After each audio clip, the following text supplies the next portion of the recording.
This channel's content is strictly for educational and informational purpose and does not endorse or promote any form of violence, harm, illegal activities, self-injuries and communal disharmony. CPIM প্রার্থীর প্রচারের পরেই হামলার অভিযোগ। CPIM প্রার্থীদের উপরে হামলার অভিযোগ উঠল তৃণমূলের বিরুদ্ধে। হাওড়ার ধুলাগড়িতে অশান্তির ভিডিও ভাইরাল, ছবি দেখাবো আগে।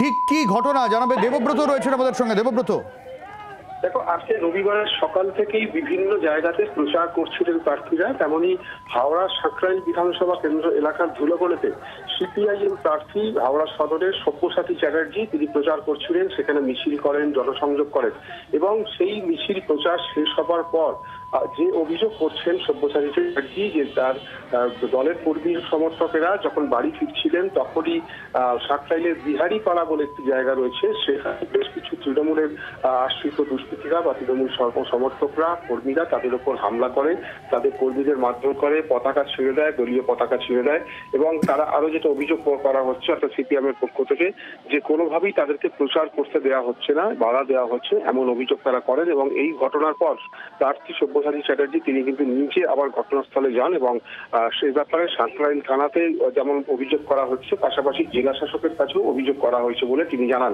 যদিও এই ঘটনার পরিপ্রেক্ষিতে সাঁকরাইলের বিধায়ক প্রিয়া পাল তিনি যেটা জানিয়েছেন যে সামান্য তর্কাতর্কির একটা ঘটনা ঘটেছে এমন খবর তার কাছে রয়েছে, বড় কোনো ঘটনা ঘটেনি, সেরকম কিছু হলে তিনি জানতে পারতেন।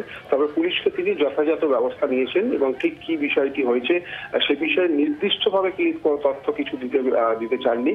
এবং তিনি আরো যেটা জানান যে আজকে সাঁকরাইলের যে আন্দুল রাজবাড়ির মাঠ আছে সেখানে তৃণমূল প্রার্থী প্রসূন বন্দ্যোপাধ্যায়ের সমর্থনে অভিনেতা দেব সেখানে তিনি প্রচারে আসবেন সন্ধ্যাবেলা, সে নিয়েই তিনি ব্যস্ত রয়েছেন। তবে এরকম কোনো হামলার ঘটনা বা তাদের বিরুদ্ধে যে অভিযোগ উঠছে সেই ধরনের কথা কিন্তু তিনি স্বীকার করেননি। যদিও সিপিআইএম এর পক্ষ থেকে যে অভিযোগ করা হচ্ছে যে তাদের কর্মীদের ওপর মারধর করা হয় এবং ধাক্কাধাক্কি করা হয় প্রচারে এবং অন্য তাদের দ্বারা যে তাদের যে কর্মসূচি রয়েছে সেগুলোতে বাধা দেওয়া হয় এমন অভিযোগ করা হচ্ছে। অনেক ধন্যবাদ।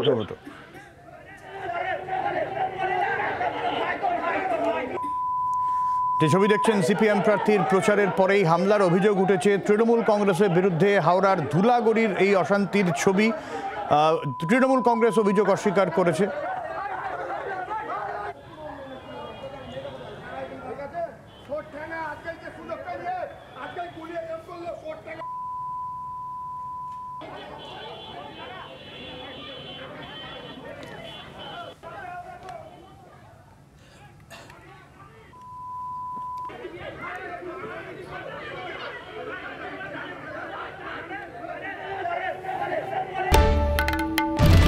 বাংলার আওয়াজ, বাঙালির আবেগ, জি 24 ঘন্টা।